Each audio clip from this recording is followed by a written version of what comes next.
Good evening all of student. आज नए session में आज हम शुरुआत कर रहे हैं मानचित्र से भारत की स्थिति और भारत के महत्व के बारे में बात करेंगे। सभी लोग जल्दी से जल्दी जुड़ जाइए। अब प्लीज सभी लोग ज्यादा से ज्यादा सब्सक्राइब कराइए, लाइक कीजिए, कमेंट कीजिए, ठीक ना। देखते हैं हम लोग आज की कहानी की शुरुआत करते हैं। कल हमने पढ़ा था भारतीय द्वीप समूह। आज आप लोग को हम बताने वाले हैं भारत की स्थिति और महत्व के बारे में, ठीक ना। मेरे साथ बन जाइए सब लोग, जल्दी जल्दी से कमेंट में लिखिए, हाई या ना लिखते चलिए और जुड़ जाइए मेरे साथ। देखिए, भारत की स्थिति और महत्व की बात करते हैं। पहली बात, एक होता है देशांतर स्थिति और एक होता है अशांतीय स्थिति, ठीक ना। हम किस कंट्री की बात कर रहे हैं बाबू? भारत की। सभी लोग ध्यान से और एक अच्छी दिमाग से बात को सोचिएगा और समझिएगा, आपको सब चीज आसान बन जाएगा, ठीक ना। अब देखिए, सबसे पहले सर जी एक छोटा सा हम गोलार्ध बना रहे हैं, ठीक। इस कहानी का मजा आएगा सर जी जब वर्ल्ड कहानी के बारे में हम शुरुआत करेंगे, वर्ल्ड के बारे में व्याख्या करेंगे, ठीक ना। अब देखिए, मेरे सारे स्टूडेंट जो हमसे ऑफलाइन पढ़ते हैं उनको ये सारी जानकारी होगी और सारे जान रहे होंगे, ठीक ना। लेकिन सबसे पहले देखिए, इस गोलार्ध पर एक लाइन होती है जो बीचों बीच कट करती है, ठीक ना। बाबू मेरे जीवन भर याद करना, ये जो रेखाएं खींची गई है ये कोई भगवान ने नहीं खोजा है और ना कि भगवान ने बनाकर भेजा है। सब काल्पनिक रेखा है और काल्पनिक के द्वारा ही दर्शाया जाता है, ठीक ना। यह जो रेखा है बाबू, इसे हम लोग कहते हैं भूमध्य रेखा, भूमध्य रेखा, ठीक ना। या इसे 0 डिग्री अक्षांश भी कहते हैं, या बाबू सबसे फेमस विषुवत रेखा कहते हैं, ठीक ना। देखते चलिए, लाइन मिलाएं और कमेंट करते चलिए सर जी, हमको भी फील आएगा एनर्जी वाले, ठीक ना। अब देखिए, एक गोलार्ध की बीचों बीच रेखा खींची गई जिसका नाम क्या पड़ा? भूमध्य रेखा, 0 डिग्री अक्षांश और विषुवत रेखा, ठीक ना। देखिए, जब ये रेखा खींची गई तो इसने गोलार्ध को 2 भागों में बांट दिया। एक इसने बांट दी सर जी उत्तरी गोलार्ध और एक बांट दी इसने दक्षिणी गोलार्ध, दक्षिणी गोलार्ध। मेरे साथ बने रहिए सभी लोग, शेयर करते चलिए बात वीडियो को सभी लोग, ठीक ना। ध्यान से देखिए, एक बना उत्तरी गोलार्ध और एक बना दक्षिणी गोलार्ध, यानी कि बाबू एक बना आपका नॉर्थ पोल और एक बना साउथ पोल, ठीक ना। नॉर्थ पोल बना बाबू 90 डिग्री और साउथ पोल भी बना 90 डिग्री, मतलब दक्षिणी गोलार्ध भी 90 और उत्तरी गोलार्ध भी 90। ये दोनों की कहानी बताएंगे। अभी शुरुआत हम कर रहे हैं। देखते चलिए, मानचित्र से पढ़ाई समझना बहुत ही आसान है, इसमें कोई दुविधा नहीं है और सब आसान है। अच्छा, देशांतर की परिभाषा हम लोग क्या जानेंगे और अक्षांश की परिभाषा क्या जानेंगे? अगर बाई चांस आपसे क्वेश्चन कर दिया जाए कि देशांतर क्या है, क्या आंसर देंगे आप लोग, ठीक ना। तो बाबू ने देशांतर वह काल्पनिक रेखा है जो भूमध्य रेखा के लंबवत खींची गई हो। क्या बात समझ में आ रहा है? यस या नो में कमेंट बॉक्स में जवाब दीजिए। देशांतर क्या है? वह काल्पनिक रेखा जो भूमध्य रेखा के लंबवत खींची गई हो, वो क्या कहलाएगा? देशांतर कहलाएगा। हाँ या ना बोलिए सब लोग। यानी ये बाबू इसके इसके लंबवत खींची जाने वाली रेखा देशांतर कहलाती है। सब लोग यस या नो में आंसर दीजिए। बात समझ में आ रही है तो बोलिए फटाफट। ठीक है, अब बात करते हैं सर जी अक्षांश क्या है और अक्षांश कहते किसे है। अगर ये आपसे सवाल कर दिया जाए, ठीक है, तो ध्यान से देखिए अक्षांश क्या है। ठीक है, वह काल्पनिक रेखा, वह काल्पनिक रेखा जो भूमध्य रेखा के समानांतर खींची गई हो वो अक्षांश ये रेखा कहलाती है। क्लियर?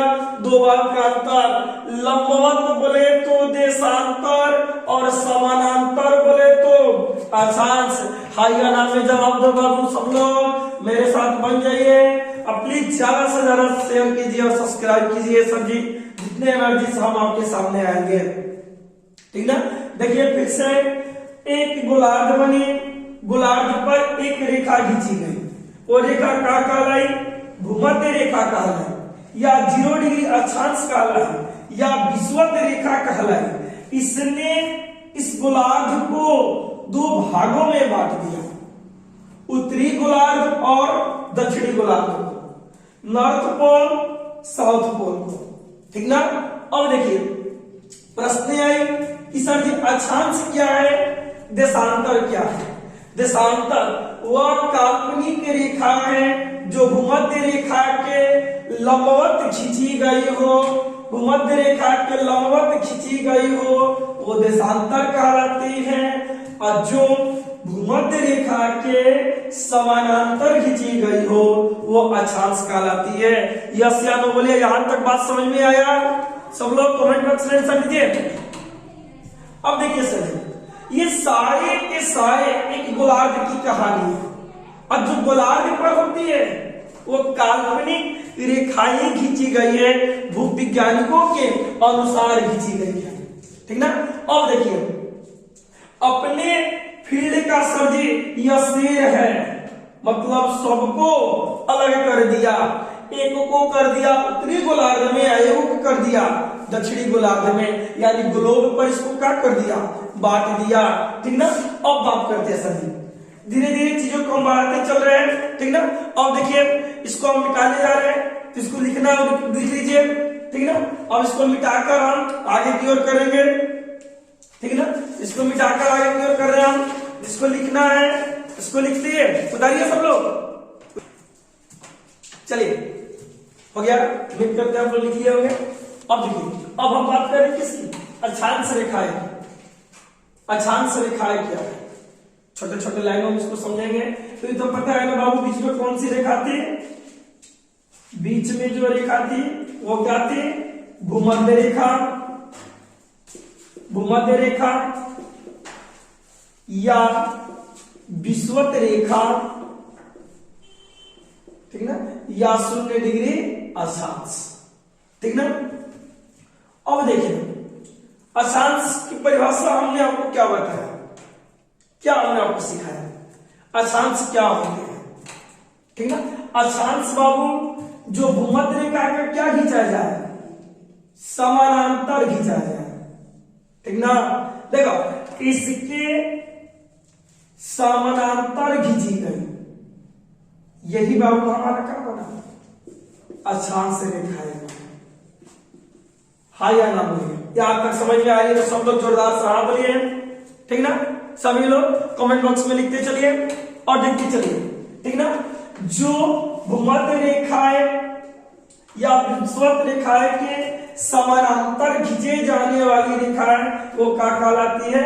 अक्षांश रेखाएं कहलाती है। हाँ या ना बोलिए बाबू सब लोग। अब देखिए, अब बात हो रही है सभी दक्षिणी ध्रुव और उत्तरी ध्रुव। मेरे साथ बने रहिए सब लोग, लाइक करते रहिए, शेयर करते रहिए।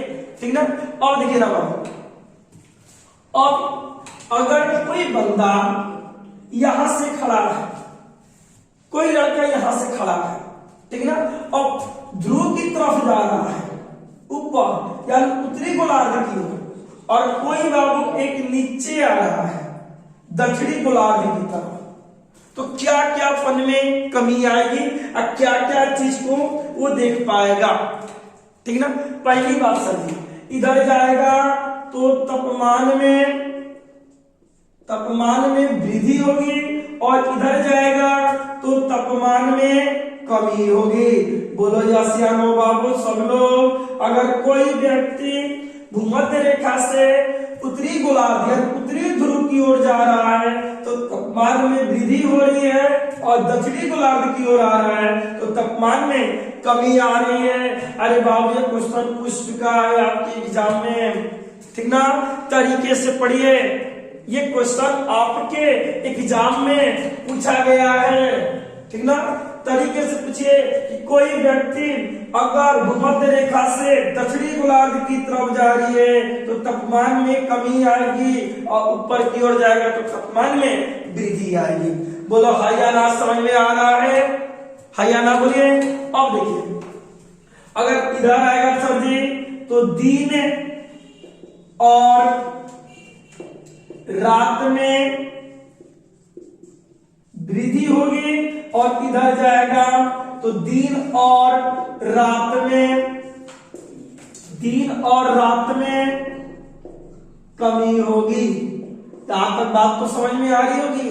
फिर से बाबू, अक्षांश किसे कहते हैं? भूमध्य रेखा के समानांतर खींची जाने वाली रेखा को अक्षांश रेखा कहते हैं। ठीक ना। बाबू ने एक अक्षांश दूसरे अक्षांश, देखा ना, ये पूरे का बन गया। देखो ध्यान से देखा जाए सब लोग, पूरे के पूरे गुलाबी पर क्या बन गया? अक्षांश बन गया, भर गया। और एक अक्षांश से दूसरे अक्षांश के बीच की दूरी, एक अक्षांश से दूसरे अक्षांश के बीच की दूरी 111 किलोमीटर होती है। याद हो जाएगा? हां या ना? फिर से देखिए, एक अक्षांश से दूसरे अक्षांश के बीच दूरी कितनी होती है? 111 किलोमीटर होती है। और जिसे सर जी हम लोग क्या कहते हैं? एक अक्षांश दूसरे अक्षांश बीच को दूरी को सर जी हम लोग क्या कहते हैं? जोन कहते हैं। दम रख जाना बाबू सब लोग, तब दिमाग से। ठीक ना। सारे के सारे जितने हमारे स्टूडेंट जुड़े हुए हैं सब के सब लोग रट जाना। एक अक्षांश से दूसरे अक्षांश के बीच की दूरी को जोन कहते हैं, और इनकी बीच की दूरी होती कितनी है? 111 किलोमीटर होती है। कितनी होती है? 111 किलोमीटर होती है। यह समझ में आ रहा है तो लिखिए हाँ। ठीक ना। बाबू रे, जीवन में शेर बनिए। ठीक ना। रिस्क लेने की कोशिश कीजिए। शेर भी दो प्रकार के होता है, एक जंगल का शेर होता है, एक सर्कस का शेर होता है। आप क्या बनिएगा? ठीक ना। जो सर्कस का शेर होता है उससे सब कुछ आराम है। ठीक ना। ना बरसात मिलेगी, ना शिकार के लिए जाना पड़ेगा, सब आराम से मिलेगा उसको। ठीक ना। लेकिन जो जंगल का शेर है उसे सब कुछ ढूंढना पड़ेगा। आप जंगल का शेर है, सर्कस का नहीं है। सर्कस का शेर का सजीयता है, कोई पूंछ हिला सकता है क्योंकि वो पिंजरे में कैद है, और आप जंगल का शेर है और आपको रिस्क लेना होगा। इस बार 2022 में कामयाबी लेकर आना होगा सब लोग। तो आप जंगल का शेर बनिए। ठीक ना। अब बात करते हैं, ध्यान से देखिए। ठीक है। देखिए, एक अक्षांश से दूसरे अक्षांश को क्या कहते हैं? जोन कहते हैं। और बीच की दूरी कितनी होती है? 111 किलोमीटर होती है। लेकिन इससे क्या ज्ञात किए जाते हैं? ये सबसे बड़ा प्रश्न होते हैं कि सर जी इससे क्या ज्ञात किया जाएगा, अब क्या इससे निकलता है? तो बाबू ने अक्षांशों से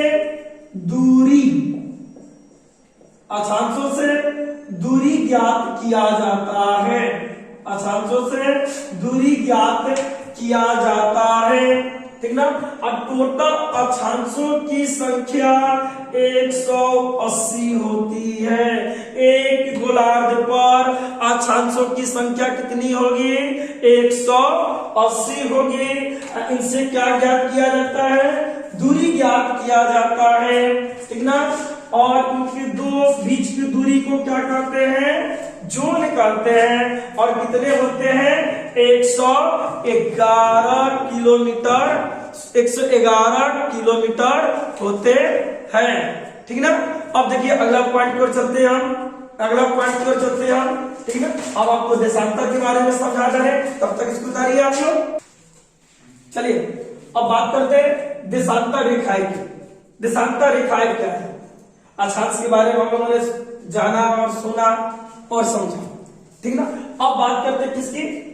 देशांतर रेखाएं की। देशांतर रेखाएं क्या है, ठीक ना। देखिए हमने आपको पहले ही बताया देशांतर रेखा क्या कहते हैं? भूमध्य रेखा से लंबवत खींची जाने वाली रेखा क्या कहलाती है? देशांतर कहलाती है। देखिए जिसको हमने भूमध्य रेखा से किसको खींचा हो? लंबवत खींचा, ठीक ना। ये तो पता है क्या है? विषुवत रेखा है, या इसी को बोलते हैं हम लोग भूमध्य रेखा, या इसी को बोलते हैं क्या? 0 डिग्री अक्षांश बोलते हैं, ठीक ना। यानी कि सर जी इसके लंबवत देखिए खींचे जाने वाली रेखा है, ठीक ना। सारी की सारी इसके लंबवत खींचे जाने वाली रेखा है। जो रेखा भूमध्य रेखा के लंबवत खींची जाएगी वो देशांतर कहलाएगी। बात यहां तक समझ में आ रहा है? और देखिए एक देशांतर से दूसरे देशांतर के बीच की दूरी 111.2 किलोमीटर होती है। एक देशांतर से दूसरे देशांतर के बीच की दूरी 111.2 किलोमीटर होती है। बात समझ में आ रही है तो कमेंट बॉक्स में लिखिए हाँ। सारे लोग लिखिए जितने लोग जुड़े हुए हैं, ठीक ना। और देखिए इनके बीच को दूरी को क्या कहते हैं बाबू? गोरे कहते हैं। क्या कहते हैं? गोरे कहते हैं। यानी कि एक देशांतर से दूसरे देशांतर के बीच की दूरी को गोरे कहते हैं, ठीक ना। यहाँ तक तो बात क्लियर हो रही होगी बाबू। और एक देशांतर से दूसरे देशांतर के बीच की दूरी 111.2 किलोमीटर होती है, ठीक ना। अब आगे देखते हैं आखिर सर जी इस देशांतर से क्या गणना किया जाता है, ठीक ना। तो बाबू रे इस देशांतर से हम लोग समय ज्ञात करते हैं। याद रखना बहुत ही इंपॉर्टेंट क्वेश्चन है।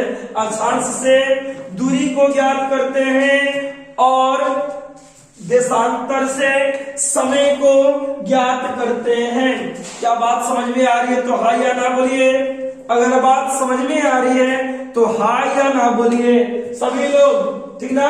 याद रखिए एक देशांतर से दूसरे देशांतर के बीच की दूरी 111.2 किलोमीटर होती है। इसके बीच को दूरी को गोरे कहते हैं और इससे क्या ज्ञात किया जाता है? समय को ज्ञात किया जाता है। क्लियर है या ना बोलिए। अब देखिए अब आगे की बात करते हैं, ठीक है। पहली बात सर जी 0 डिग्री देशांतर को ग्रीनविच समय या ग्रीनविच प्रधान रेखा के नाम से भी जाना जाता है। कॉपी पे नोट कर लो बाबू, सारे के सारा लोग कॉपी पे नोट कर लीजिए। 0 डिग्री अक्षांश को ग्रीनविच प्रधान मान रेखाएं भी कहते हैं, ठीक ना। अब देखिए किसी भी देश का समय आप लोग को शायद पता होगा ग्रीनविच टाइम जोन से ही निकला जाता है सारे। समय की व्याख्या किससे होती है बाबू? देशांतरों से होती है। यहां तक बात क्या समझ में आ रही है? हाँ या ना बोलिए, ठीक ना। सारे लोग हाँ या ना बोलिए, कमेंट बॉक्स में कमेंट कीजिए, ठीक ना। अब आगे की ओर हम लोग देख रहे हैं, ठीक ना। ठीक है नेक्स्ट तो हम आगे बात बता रहे हैं, इसको मिटा रहे हैं। उतारिए आप लोग। स्थिति को बात करते हैं हम लोग। कैसा भारत की स्थिति पूछा? अगर अक्षांशीय दृष्टि से देखते हैं सर जी तो इस ग्लोब पर एक भूमध्य रेखा और भूमध्य रेखा के ऊपर है बाबू एक कर्क रेखा, ठीक ना। भूमध्य रेखा के ऊपर क्या है, एक कर्क रेखा।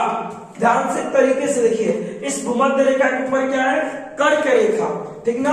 और बाबू रे यहां से हमारा भारत इस डायरेक्शन में पड़ता है, ठीक ना। अब विश्व ग्लोब से देखा जाए, अगर विश्व की दृष्टि से देखा जाएगा इस ग्लोब को अगर समझा जाएगा तो सबसे पहले इसको देखा जाता है यहां से, और इसी डायरेक्शन में हमारा भारत स्थित है, ठीक ना।